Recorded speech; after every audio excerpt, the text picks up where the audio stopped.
Oggi finalmente, dopo 12 anni dall'inizio dei lavori, terminiamo i lavori di ampliamento e di ristrutturazione dell'istituto che rappresento, lavori che sono iniziati nel luglio del 2022 e con cronoprogramma rispettato alla lettera in 430 giorni sono terminati.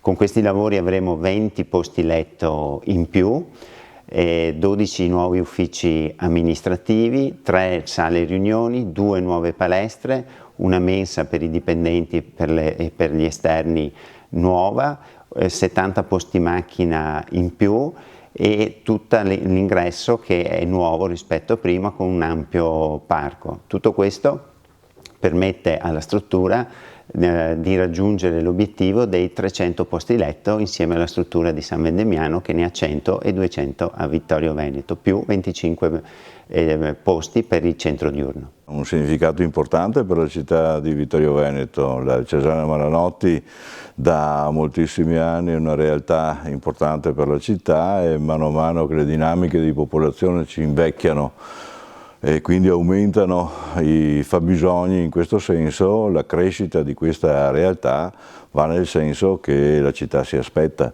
la città e il territorio si aspetta.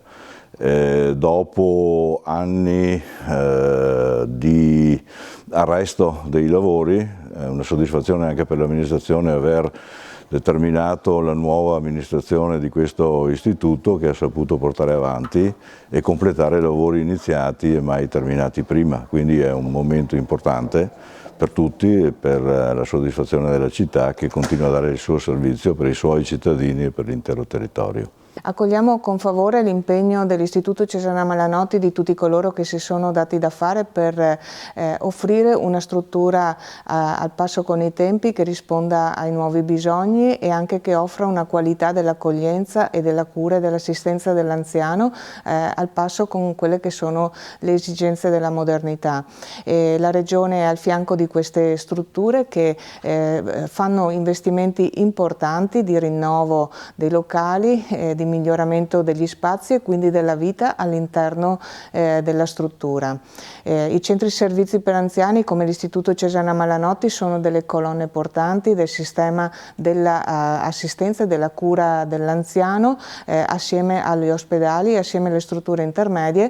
I centri servizi per anziani sono assolutamente importanti per la continuità delle cure. Siamo molto contenti di questa apertura perché è indubbio che abbiamo necessità di posizionare gli anziani in queste strutture.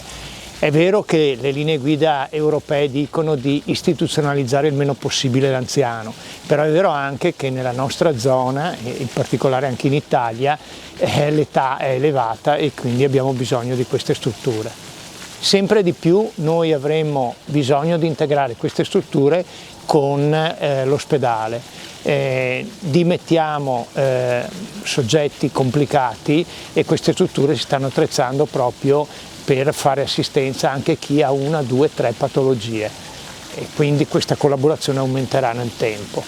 Per questo motivo abbiamo portato avanti dei progetti tipo quello di telemedicina, tipo quello che riguarda tutti gli esami di laboratorio che vengono fatti in loco con dei point of care.